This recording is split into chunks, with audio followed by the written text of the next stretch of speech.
Welcome back to the Accessible Art History YouTube channel.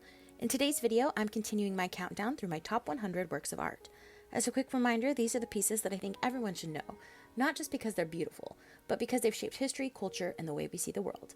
And as I'm sure you can guess it's been difficult to narrow it down to just a few pieces per episode.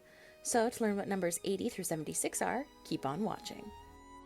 The Garden of Earthly Delights is a triptych painted by Netherlandish artist Hieronymus Bosch sometime between 1490 and 1510. It remains one of the most mysterious and imaginative works in art history. Scholars still debate its meaning, and the painting's details range from biblical to the downright bizarre. On the left panel, Bosch shows familiar religious scene, the joining of Adam and Eve in paradise. But from there, things take an unexpected turn. The central panel, which gives the triptych its title, bursts with life. Bosch fills the garden with animals, some real, some fantastical, and lots of nude figures. They frolic, feast, embrace, and delight in earthly pleasures. It's a vision of abundance and indulgence, unlike anything else painted at its time. The right panel shifts dramatically in tone. Here, Bosch plunges us into a hellish landscape. Flames consume the background, and twisted figures endure grotesque torments. Perhaps most chilling is the enormous bird-headed creature devouring people, a disturbing image that lingers in the viewer's mind. Because so little is known about Bosch's life, the true meaning of the painting remains elusive. Some see it as a moral warning against sin, others interpret it as a more playful celebration of human desire. Whatever Bosch intended, the Garden of Earthly Delights continues to fascinate audiences with its strange beauty and unsettling imagination. Today you can find this work at the Museu do Prado. Rembrandt's The Night Watch, formerly titled The Militia Company of District 2 under the command of Captain Frans Banach Kock, was painted in 1642 and has become one of the defining masterpieces of the Dutch Golden Age.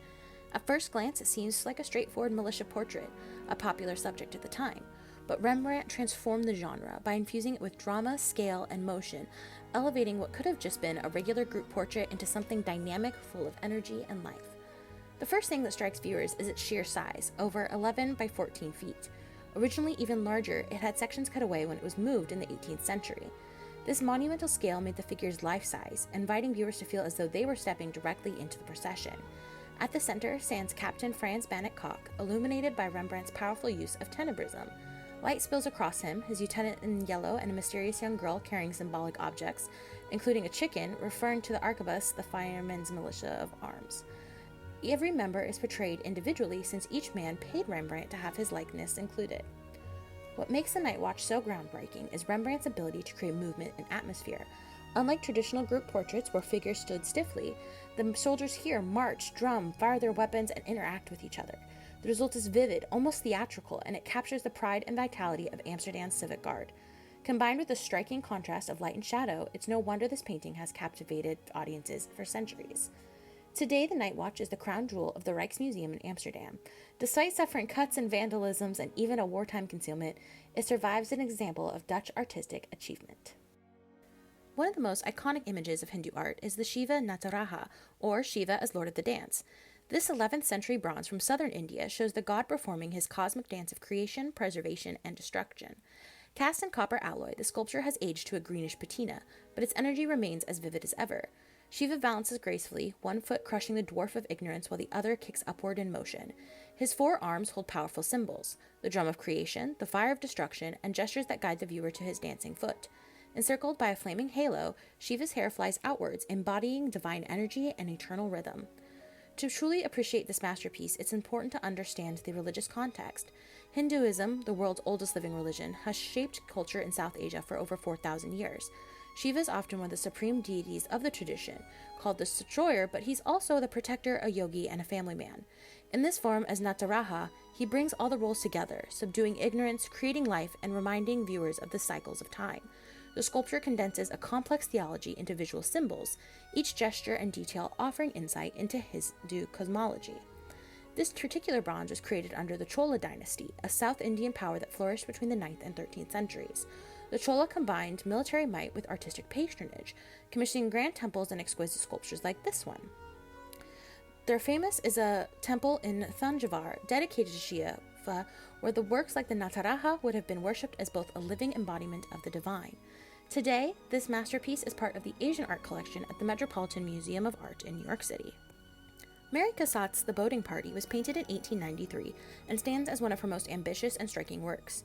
Created during a peak year in her career, it was displayed at the World's Columbian Exposition in Chicago, alongside nearly 100 of her paintings, a major achievement for a woman artist at the time. The large canvas depicts an intimate yet dynamic scene. A woman holds a child while a man in a dark coat rows them across the water. It's a bold composition with an unusual angle, and the sweeping use of space sets the painting apart from Cassatt's other famous mother and child works. One of the distinctive features of the boating party is its flattened perspective, which is inspired by Japanese woodblock prints.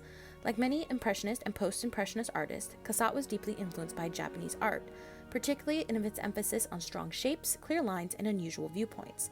The crop boat and dramatic diagonal of the oar creates a sense of immediacy which draws the viewer right into the scene. At the same time, the tender interaction between mother and child anchors the work in one of Cassatt's most beloved themes. Cassatt herself was an American-born artist who spent much of her adult life in France. There she moved within the circle of Impressionists, forging friendships with artists like Edgar Degas and Edouard Monet. Despite her proximity to these major figures, Cassatt faced systemic challenges due to her gender.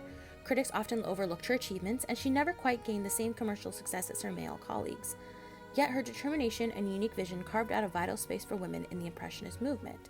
Today, works like The Boating Party are recognized as groundbreaking. One of the most important objects from ancient Egypt's early history is the Palette of Narmer, dating to somewhere between 3200 and 3000 BCE. Narmer, whose name means painted catfish, is considered Egypt's first hero because of his military campaigns that united Upper and Lower Egypts.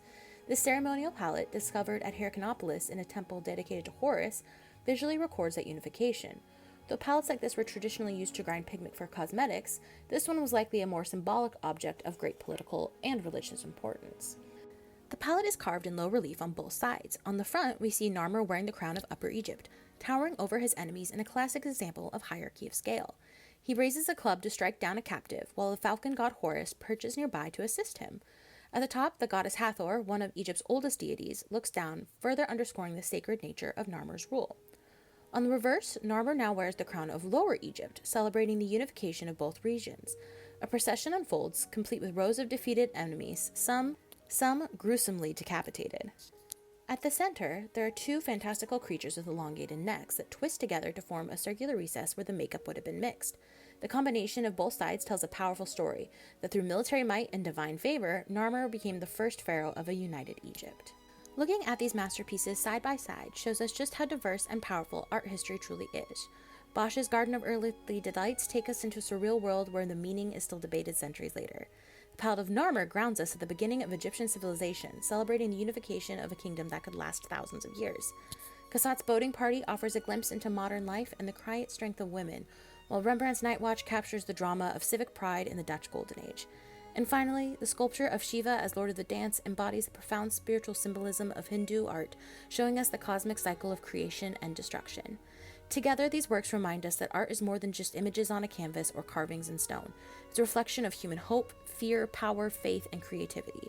Whether we're looking at a pharaoh asserting his dominance, a god dancing the universe into being, or an artist exploring her identity, each masterpiece invites us to step closer and see the world through someone else's eyes. That's the magic of art history. It connects us across centuries and continents, reminding us of our differences and our shared humanities.